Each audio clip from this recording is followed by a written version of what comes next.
지난 시간에는 사랑하는 교우 여러분과 이사야 5장의 전반부를 보았고요. 오늘은 5장 후반부를 보겠는데요. 6장을 보시면 이사야의 소명 이야기가 나옵니다. 근데 6장 1절에 우시아 왕이 죽던 해 내가 본즉 주께서 높이 들린 보좌에 앉으셨다 하면서 쭉 이야기하잖아요. 이렇게 6장 1절에 이 우시아 왕이 죽는 이야기가 나오니까 오늘 본문 5장은 대략 그 우시아 왕 시대에 나타난 그 사회상을 그린 거다, 그렇게 볼만합니다. 이게 대략 주전 790년부터 740년 정도 이쯤어가 하는데요. 이 우시아 왕 시대는 어떤 시대였습니까? 간단히 말하면 유다 왕국의 황금기였습니다. 일단 농사가 잘 되었고요. 무역이 활성화되면서 어떤 경제적 안정을 누렸고요. 군사력이 강화되어서 전쟁에서 늘 이겼습니다. 그러니까 상당히 안정되고 풍요로운 그런 시대였습니다. 그 역대하 26장을 보면 그런 좋은 모습이 거기 나옵니다.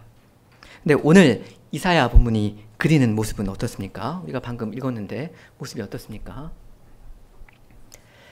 많이 다르죠? 한마디로 그 역대하 26장이 이 우시아 왕 시대의 어떤 밝은 모습을 주로 이야기한다면 우리의 오늘 이사야 본문은 그 어두운 그늘을 주로 이야기하고 있습니다. 이렇게 잘 먹고 잘 살던 그런 시대에 사람들이 정작 하나님에 대해서는 어떻게 살았는가, 주님을 어떻게 대우하면서 살았는가, 이걸 이사야 본문은 이야기합니다.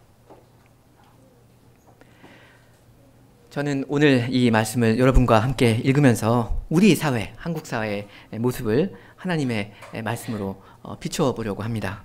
그러면서 이 모습이 결국 우리와 무슨 상관이 있는가, 그리고 나와 무슨 상관이 있는가, 이것도 같이 생각하게 되기를 원합니다. 먼저 우리 8절을 함께 읽으면 좋겠습니다. 8절. 가옥에 가옥을 이으며 전토에 전토를 더하여 빈틈이 없도록 하고 이 땅 가운데서 홀로 거주하려 하는 자들은 화 있을진저. 가옥에 가옥을 잇는다, 이 말은 집에 집을 연결한다, 뭐 그런 뜻입니다. 그러니까 집 하나 가지고는 모자란다, 이거죠. 그래서 다른 약자들을 자기 집에서 그냥 내쫓아 버립니다. 그리고 자기 집으로 차지한다, 이런 거예요.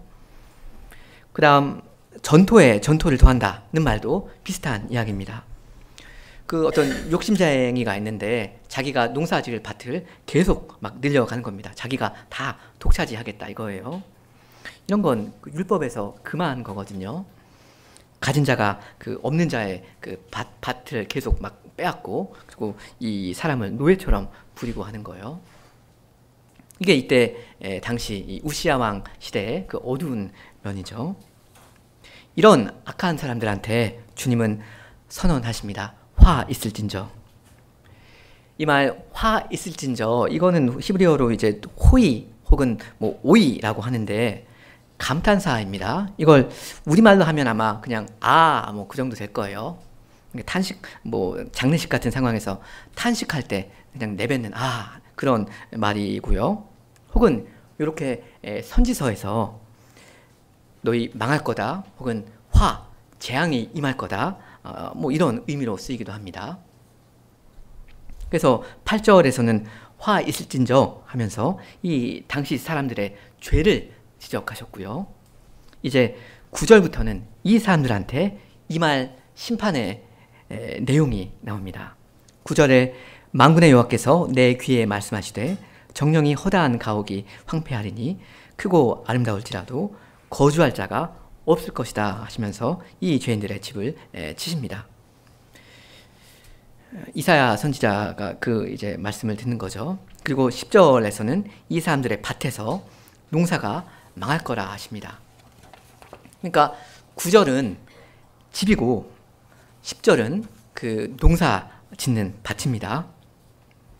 이 탐욕스러운 사람들이 집과 밭을 차지하려고 드는데 주께서 이 사람들의 그 집과 그 밭을 치실 거다 이겁니다. 그러니까 죄에 상응하는 그 심판을 내리신다 이거죠.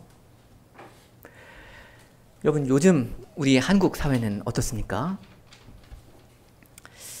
그 막대한 자본력을 가진 사람들이 자기 배를 계속 불리면서 이 약자들을 어떻게 대하고 있나요?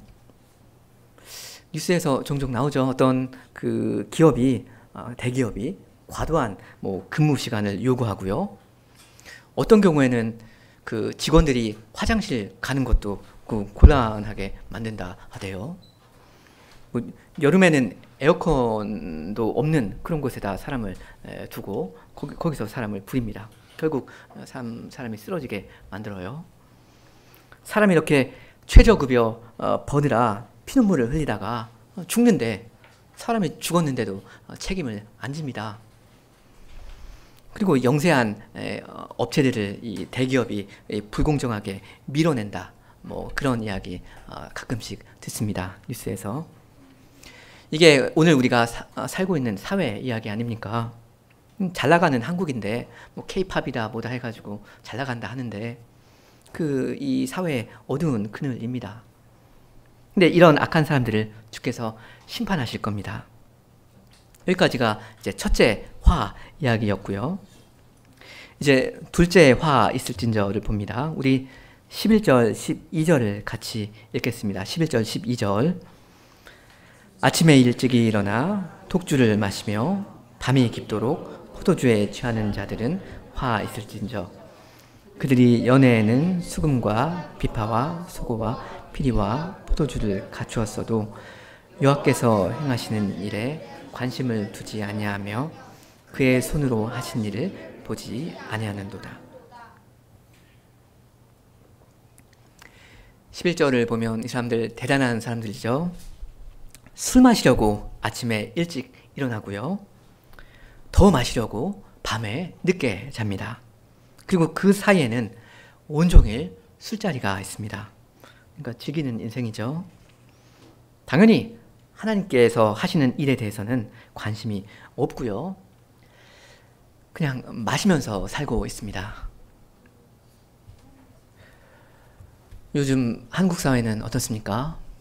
뉴스를 보니까 점점 한국 사람들이 양주를 찾는다고 해요. 그 저렴한 소주와 맥주 이런 것보다는 좀 더 품질 좋은 거 그런 걸 찾아서 마신다 합니다. 돈이 좀 들더라도 그렇게 하는 거예요. 그래서 최근 편의점에서는 점점 이 양주 코너가 확대되고 있다고 하대요. 술 마시는 거 그 자체를 제가 뭐 비판하려는 건 아닙니다. 술 마시는 음주가 뭐 죄는 아니지 않습니까? 취하는 게 문제지. 하여간 얼마 전에는 어떤 가수가, 좀 유명한 가수가 음주 운전으로 사고를 냈고요. 그걸 덮으려고 했죠. 거짓말을 했습니다. 근데 이 사람을 오히려 지지해주는 그런 사람도 있고 해가지고 좀 한동안 이 일도 좀 시끄럽기도 했습니다. 이런 사람들에 대한 심판 이야기가 이제 13절부터 나옵니다. 13절. 그러므로 내 백성이 무지함으로 말미암아 사로잡힐 것이요 그들의 귀한 자는 굶주릴 것이요 무리는 목마를 것이라. 그러므로 수올은 음부이죠. 수올이 욕심을 크게 내어 한량없이 그 입을 벌린즉 그들의 화로움과 그들의 많은 무리와 그들의 떠드는 것과 그 중에서 즐거워하는 자가 거기에 빠질 것이다 하십니다. 이 사람들이 하루 종일 하는 일이 뭡니까? 술 잔치잖아요. 양주와 안주입니다. 식욕이 대단한 사람들이죠. 근데 이 사람들보다 식욕이 더 왕성한 게 있다 이겁니다. 음부입니다. 수올이요. 음부가 그 이제 땅에서 그 입맛을 다시면서 입을 이렇게 쫙 벌립니다. 이 사람들을, 이 악한 사람들을 다 그냥 삼켜버리려고 이 지옥문이 열리는 겁니다. 이런 심판 이야기가 여러분 몇 절까지 나옵니까? 잘 보시면 17절까지 나옵니다. 그 17절 끝에 부자들의 밭이 폐허가 되는 모습이 나오잖아요. 그 다음 18절에 세 번째 화 있을진저 하는 내용이 나옵니다. 우리 18절도 같이 읽겠습니다. 18절 거짓으로 끈을 삼아 죄악을 끌며 술의 줄로 함같이 죄악을 끄는 자는 화 있을진저. 이게 죄인의 모습인데요. 그림을 좀 같이 그려볼까요? 그 수레라는 건 바퀴 달린 그 카트 같은 거잖아요. 그걸 이제 사람이 끌고 가는데요. 일단 그 수레에 담겨 있는 그 내용물이 뭡니까? 여기 나오죠. 죄악입니다. 이게 자기 마음대로 사는 사람들의 그 끔찍한 모습이죠. 하나님을 모욕하고 도둑질하고 미워하고 이런 죄들, 이게 그 카트, 그 수레 안에 담겨 있는 겁니다. 그걸 이제 끌고 가는 거예요. 근데 그 죄악들과 그 사람들을 연결해주는 끈이 뭐라고 합니까? 거짓이라고 하죠. 그러니까 사람은 거짓이라는 끈을 이제 자기한테 묶었고요. 이렇게 묶었고 그거를 온 힘으로 이제 끌어 당기는데요. 이렇게 자기 갈 길을 가는데 거기에 그럼 딸려오는 게 뭐냐 하면 죄악입니다. 그래서 여기 18절에 거짓으로 끈을 삼아 죄악을 끌고 간다 하는 거죠. 사람이 거짓이라는 걸 건드리면 거기에는 필연 죄악이 딸려오게 되어 있습니다. 안 그럴 수가 없죠. 사람이 진리의 편에 속해 있으면 그 진리가 사람을 자유케 할 텐데요. 거짓의 편에 있으면 죄의 노예가 되는 겁니다. 사람이 선을 택하는 대신에 악을 택할 때 왜 그렇게 하는가 가만히 생각을 해보시기 바랍니다. 한편으로는 속아버린 거죠. 하나님의 뜻대로 살면 그렇게 해버리면 재미없다. 참 행복이라는 건 내 마음대로 살 때 그때 내가 얻을 수 있는 거다 하는 이런 거짓말에 넘어간 겁니다. 그래서 거짓말에 엮인 거고요. 그래서 죄를 짓는 겁니다. 사람은 일단 하나님의 말씀을 믿는 데서 출발해야 하잖아요. 하나님의 말씀을 안 믿는 사람은 거짓의 편에 있는 거고요. 그래서 일평생 동안 죄악과 결부되어서 살 수밖에 없습니다. 이렇게 생각할 수도 있겠고요. 근데 여기 사실 18절에서 말하는 그림은 훨씬 더 적극적이죠. 죄인은 사실 거짓말에 속아서 넘어간 불쌍한 피해자가 아닌 측면이 있습니다. 18절에 이 사람은 거짓말을 도구로 지금 사용하고 있잖아요. 그리고 이 사람은 죄라는 것에 질질 끌려가는 게 아니라 능동적으로 죄를 끌고 가고 있죠.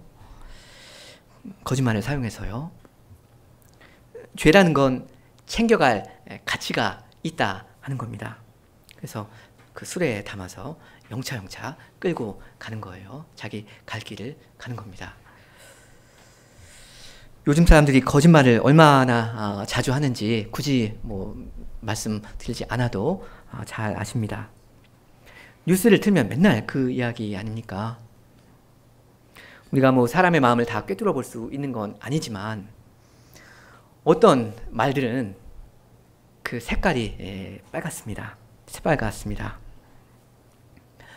얼마 전에 어떤 높은 분들이 대거 이 청문회에 불려 나왔는데요.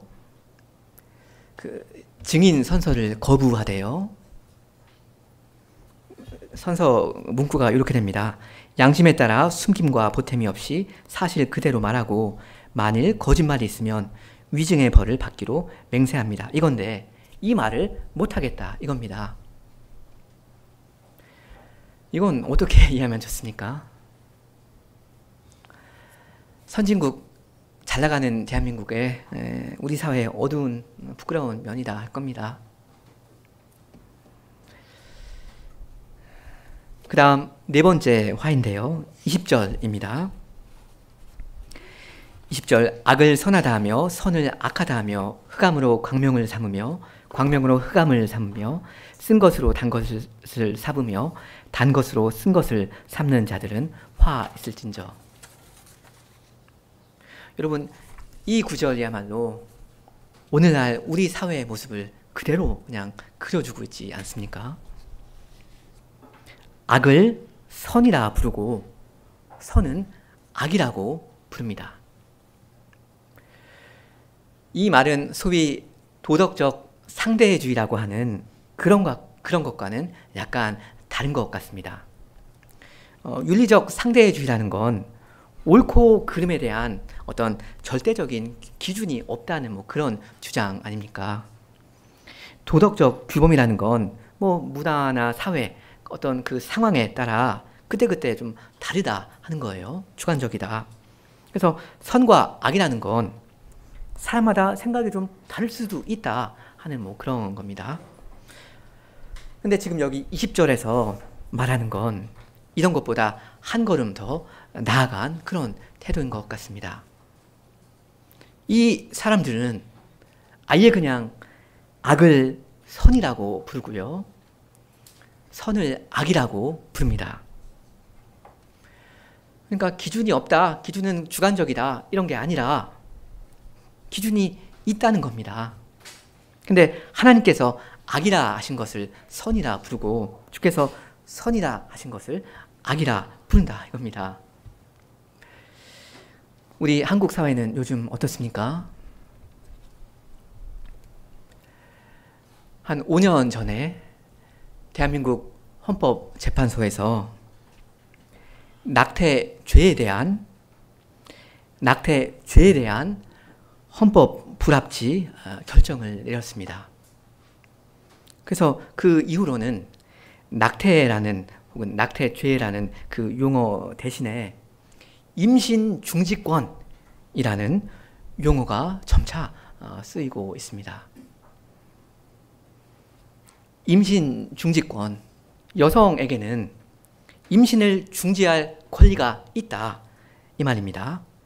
그러면서 어떤 사람들은 낙태 혹은 유아 살해 이것을 막으려는 사람들을 맹렬하게 아주 자신 있게 비판합니다. 당신들은 여성의 권리를 침해하고 있다고요. 무고한 그 아기에게는 살 권리가 그러면 없습니까?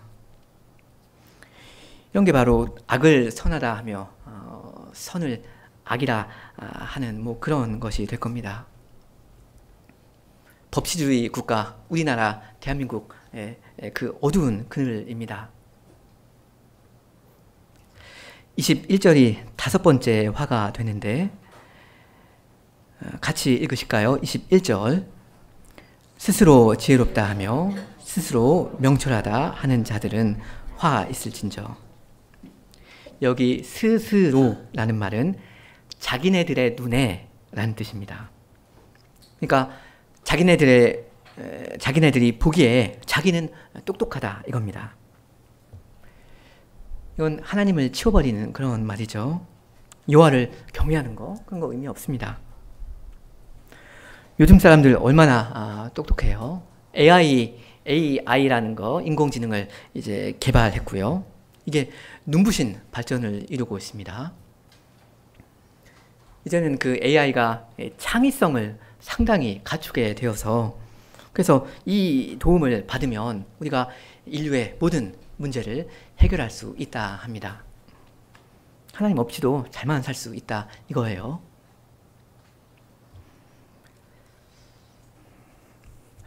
지금까지 우리가 5번의 이 화 있을진저를 살펴보았는데요. 혹시 여러분 무슨 패턴을 발견하지는 않으셨습니까? 그리고 아까 제가 퀴즈로 드린 거 오늘 본문에 화 있을진저 이 말이 몇 번 나오는지 혹시 누가 말해볼 수 있습니까? 네, 6번입니다. 정답입니다. 오늘 본문에 제가 동그라미 쳤는데 6가지 화가 나오네요.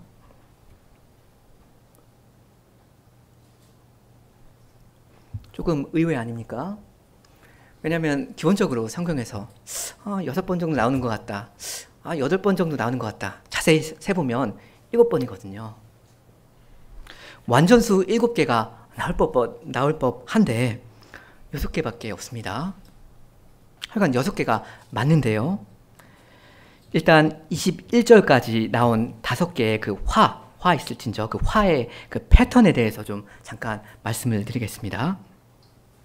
일단 최초 8절에 화 있을진저 하시면서 어떤 죄를 지었는지를 말씀하십니다. 죄를 지적하셔요. 그 다음에 9절과 10절에 그 죄에 대한 심판의 메시지가 나왔습니다. 그죠? 그래서 총 몇 절이었습니까? 3절이었죠. 첫 번째가. 그 다음 11절과 12절에 두 번째 화 있을진저가 나왔습니다. 그 다음 심판 이야기가 13절부터 그러므로 하면서 몇 절까지 나왔다 했습니까? 17절까지 나왔습니다. 그러니까 총 몇 절입니까? 그 두 번째 화 있을진저 총 몇 절입니까? 7절이죠. 맞습니다. 그러니까 처음 것보다 훨씬 길어졌죠. 근데 세 번째 화 있을진저 이건 몇 절입니까? 예, 18절과 19절입니다. 그럼 그거에 대한 심판 이야기는 몇 절입니까? 18절, 19절이 그 화 있을진저인데 그에 해당하는 그 죄에 대한 그 심판 이야기는 없습니다. 이건 좀 의외죠. 그 다음입니다. 그 다음 네 번째 화 있을진저 몇 절입니까? 그쵸? 20절입니다. 짧습니다. 그리고 심판 이야기 있습니까? 없습니다. 그 다음 다섯 번째 화 있을진저는 몇 절입니까? 21절입니다. 그쵸? 이건 제일 짧습니다. 여기도 심판 이야기는 없습니다. 이 패턴이 그려지십니까? 요약하면 이 패턴이 어떻게 된다는 거죠? 처음 것 그리고 둘째 것은 심판의 선언이 있었고요. 그리고 길어졌습니다. 근데 셋째 것, 넷째 것, 다섯째 것은 심판 이야기가 아예 없고요. 점점 짧아지고 있습니다. 요지는 뭐냐면 두 번째 화 있을진저에서 절정을 찍었고요. 그 이후로는 심판 이야기는 없으면서 강도가 점점 약해지는 그런 모습이 나온다 이겁니다. 그래프로 그리자면 뭐 이렇게 될 것 같습니다. 두 번째에서 절정을 찍고 그 다음에 좀 수그러듭니다. 그럼 이 말씀을 듣는 사람들은 여러분 무슨 생각을 했겠습니까? 큰 비는 지나갔나 보다. 이제 소강 상태에 접어들었구나. 이렇지 않았겠습니까? 왜냐하면 패턴이 실제로 그러니까요. 그렇게 생각할 만도 하죠. 근데 22절부터는 이야기가 달라집니다. 22절부터 30절까지가 여섯 번째 화 있을진저이고요. 그러니까 벌써 길이가 확 길어졌죠. 그리고 그 심판의 내용도 강렬합니다. 우리 22절, 23절을 같이 읽겠습니다. 22, 23 포도주를 마시기에 용감하며 독주를 잘 빚는 자들은 화 있을진저 그들은 뇌물로 말미암아 악인을 의롭다 하고 의인에게서 그 공의를 빼앗는도다. 자, 이게 여섯째 화 선언인데요. 잘 보시면 지금까지 5번 나온 그 죄들을 거의 종합하고 있습니다.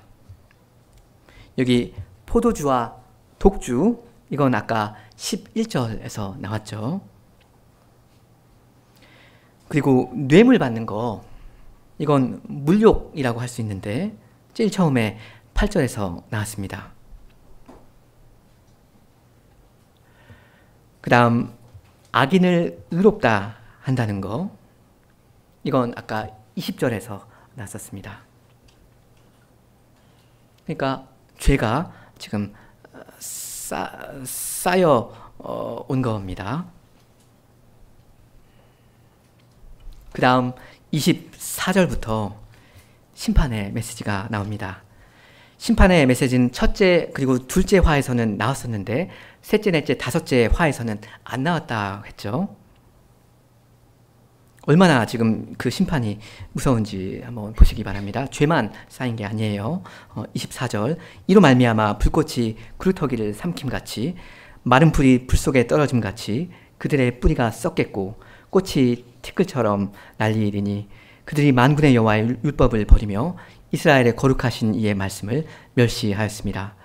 그러므로 여호와께서 자기 백성에게 노를 바라시고 그들 위에 손을 들어 그들을 치신지라. 산들은 진동하며 그들의 시체는 거리 가운데 분토같이 되었도다. 하나님께서 사정없이 그냥 죄인들을 치시는 모습이죠. 이게 뭐냐면 하나님의 진노가 쌓였다가 폭발하면 이렇게 되는 겁니다. 근데 요 정도 하셨으면 이제 끝날 줄 알았다면 아직입니다. 계속 읽습니다. 25절 하반절부터요. 그럴지라도 그의 노가 돌아서지 아니하였고 그의 손이 여전히 펼쳐져 있느니라.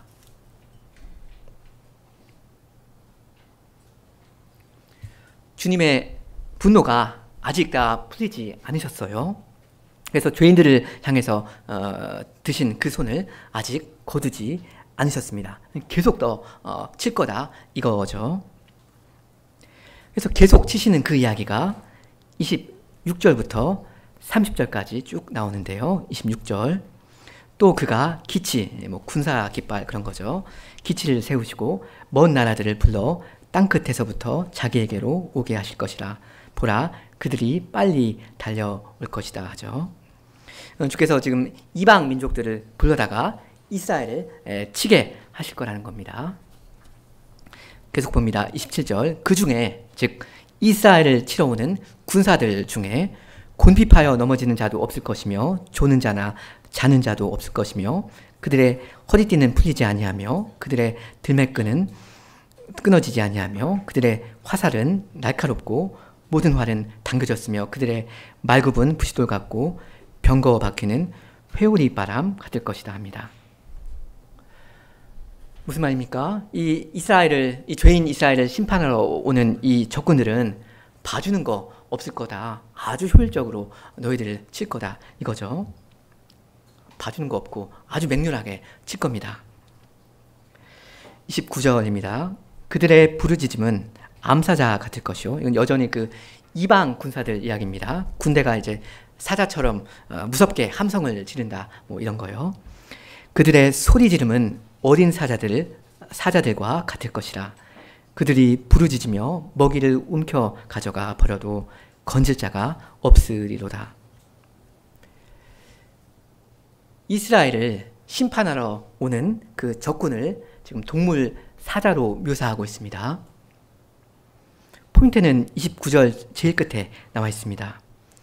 건질 자가 없으리로다.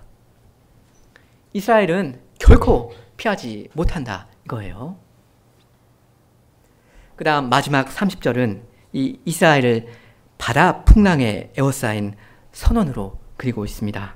30절, 그날에 그들이 바다 물결 소리같이 백성을 향하여 부르짖으리니 사람이 그 땅을 바라보면 흑암과 고난이 있고 빛은 구름에 가려서 어두울 것이다 합니다. 이 선원들이 있는데 파도가 막 그냥 몰아치니까 이 이스라엘이 지금 땅을 바라보는데요. 거기 땅에도 흑암과 고난밖에 없습니다. 그러니까 여기 있으나 저기로 가나 어차피 망한다 이겁니다. 희망이 없다 하는 거죠.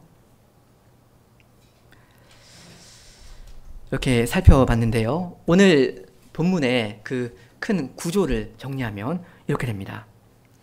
초반에는 하나님의 심판이 어떻게 나왔습니까? 아주 그냥 무섭게 나왔죠. 근데 그러더니 이게 좀 있다 보니까 곧 잔잔해지는 것처럼 보였습니다. 이사야서의 그 역사적 맥락 여러분 아시죠? 이게 뭐냐면 아수르가 남유다를 친 그 사건을 가리키는 것 같습니다. 그 이야기 아시죠? 아수르가 그 북이스라엘을 먼저 잡아먹었잖아요. 그 다음에 남유다까지 이제 먹으려고 했지 않습니까? 히스기야 때. 근데 아수르의 이 침략이 성공합니까? 실패하죠. 그 히스기야 왕이 기도하니까 그 여호와의 천사가 와가지고 이 아수르 군사 18만 5천 명을 치잖아요. 그래서 위기를 모면합니다. 평안해졌습니다. 그러니까 그때 이스라엘의 그 죄인들은 어떻게 반응을 했겠습니까? 안심했을 겁니다. 휴 하면서 다행이다. 큰일 날 뻔했다. 이제 살았다. 이쯤이면 이 정도면 주께서 내실 그 화 다 내렸나 보다. 이러면서 다시 그냥 죄악된 삶으로 돌아가게 되는 겁니다. 근데 오늘 본문이 가르치는 건 그게 끝이 아니다 하는 겁니다. 죄인이 만일 회개하지 않으면 여호와의 진노는 그치지 않습니다. 남유다가 잠깐 구원을 얻었지만 그건 소나기가 잠깐 내렸다가 그친 것 뿐이었고요. 사실 이건 폭풍 전야였습니다. 주님의 진노는 계속 그냥 사실 쌓이고만 있었습니다. 사람들이 근본적인 회개를 하지 않고 있으니 그럴 수밖에 없죠.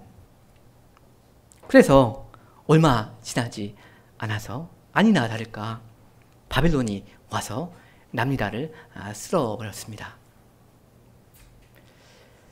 이사야서에 보면 이스라엘 백성의 큰 주적이 두 제국 있잖아요. 아수르와 바벨론, A와 B. 아수르 그 다음에 바벨론이 쳐들어오는 그게 있단 말입니다. 그러니까 결론은 죄인은 회개해야 한다는 겁니다. 우리 평안하다, 잘 먹고 잘 살고 있다. 근데 못하러 회개할 필요 있냐? 이러면 안 됩니다. 아무리 평안해 보이고 아무리 현실이 밝아 보여도 어두운 그늘을 직시할 수 있어야 합니다. 그리고 돌이킬 수 있어야 합니다. 하나님께서는 모든 죄를 심판하십니다. 여기까지 이렇게 말씀드렸고요. 이제부터는 아까 퀴즈로 낸 거 그 화 있을진저 이게 우리 본문에 6번밖에 나오지 않는다는 그 좀 특이한 사실에 대해서 좀 말씀드리려고 합니다. 이건 오늘 제가 계속 예로 들었던 오늘 한국 사회와 사실 직결되는 문제인데요. 소위 그 임신 중지권 아니면 대기업의 횡포, 증인이 선서를 거부하는 거, 뭐 음주문화. 저는 오늘 전부 다 한국 사회의 현실을 이야기했죠. 한국 교회는 사실 이야기하지 않았습니다. 근데 사실 오늘 본문은 한국 사회 전반보다는 이 교회에 먼저 적용되는 이야기라 하는 게 맞을 겁니다. 왜냐면 이건 여호와의 율법을 가지고 있는 하나님 백성 이스라엘한테 하시는 말씀이니까 그렇습니다. 여러분, 그럼 오늘날 한국 교회에 죄가 없겠습니까? 아니면 우리 교회는 어떻습니까? 화 있을진저 하는 그 무서운 말씀이 우리에게는 해당될 리가 없겠습니까? 우시아 시대보다 훨씬 더 풍요롭고 안정되게 살아가고 있는 우리한테는 회개할 죄가 없나요?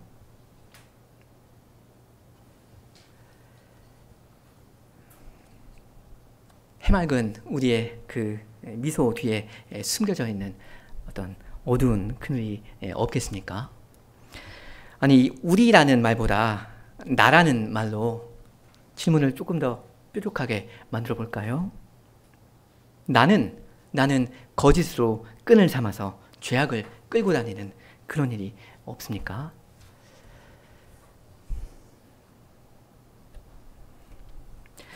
화 있을진저라는 말이 우리 오늘 본문 이 5장에 6번밖에 안 나오는데요. 이스라엘 전반의 죄를 이야기하면서요. 화라는 말이 6장에도 나옵니다. 우리 6장 5절을 같이 한번 읽으면 좋겠습니다. 6장 5절. 그때 내가 말하되 화로다 나여 망하게 되었도다. 나는 입술이 부정한 사람이요 나는 입술이 부정한 백성 중에 거주하면서 만군의 여호와이신 왕을 배웠습니다 하였더라.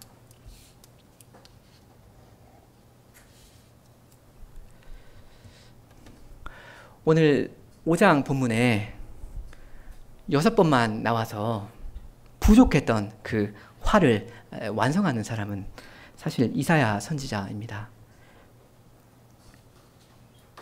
3인칭 복수로 그들에 대한 화를 선언하는 게 아니죠. 1인칭 단수로 화로다 나여 내가 망하게 되었도다 이렇게 절규하고 있습니다. 왜 그렇습니까? 그 이유는 여기 나오죠. 만군의 여호와이신 왕을 배웠음이로다. 여러분, 하나님을 뵌 사람은 자기가 죄인이라는 걸 깨닫게 됩니다. 거룩하신 분 앞에, 그분 앞에 서 있는 죄인은 자기에게 화가 임할 수밖에 없다는 걸 직감하게 됩니다. 화로다 나여 망하게 되었도다.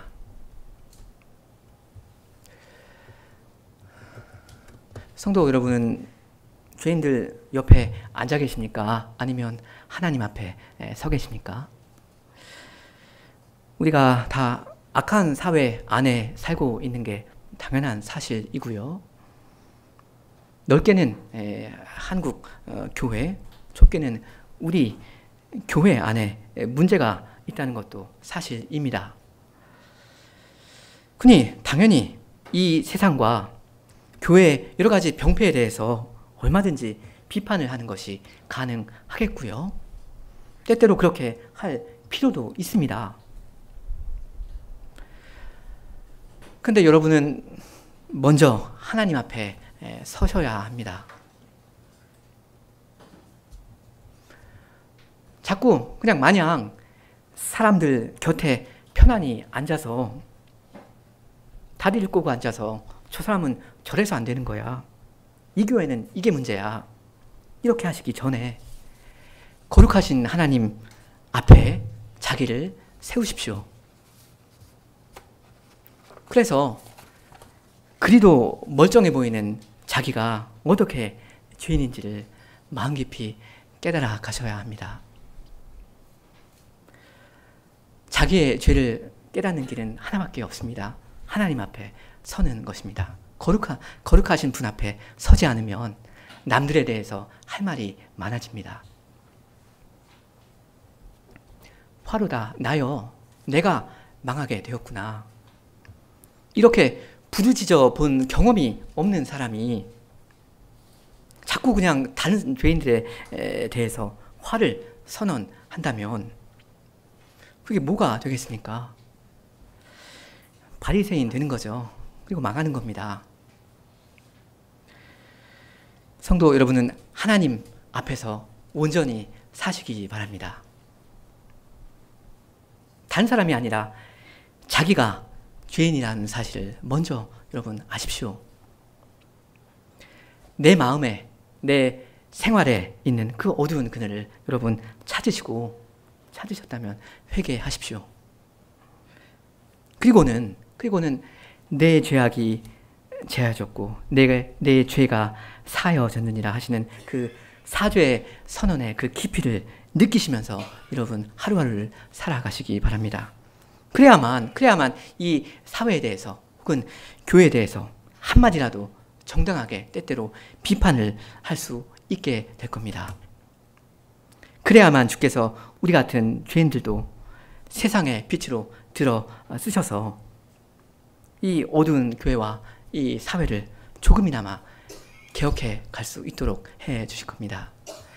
함께 기도하시겠습니다.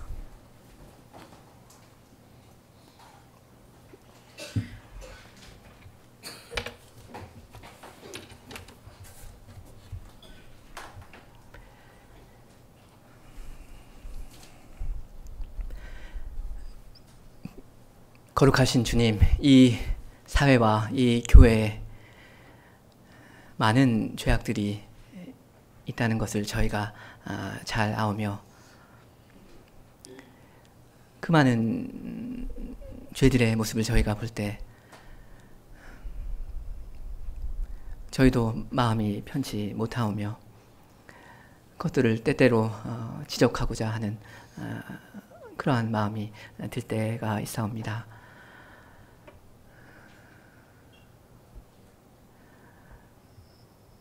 주님, 그러나 저희가 이 세상 사람들의 그들에게 있는 그 죄를 지적하기 전에 혹은 이 교회들에 있는 여러 가지 병폐들을 이야기하기 전에 자기가 죄인인 것을 알아야 할 줄도 아옵니다. 주님, 저희에게 겸비한 마음을 주시고 하나님 앞에 서는 그러한 생활을 허락해 주시기를 원합니다. 저희가 사람들 옆에 앉아서 편하게 살 것이 아니라 하나님 앞에 서서 살며 거룩하신 분 앞에 자기가 어떤 죄인인지를 알게 하여 주시기를 원합니다.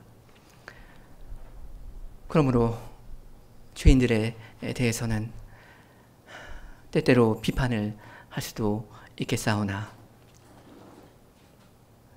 그들을 불쌍히 여기는 마음을 가지고 나의 죄를 회개하는 그러한 사람으로서 주님께 돌이키는 사람으로서 한마디라도 누구에게 어떤 말을 할 수 있게 하여 주시옵소서.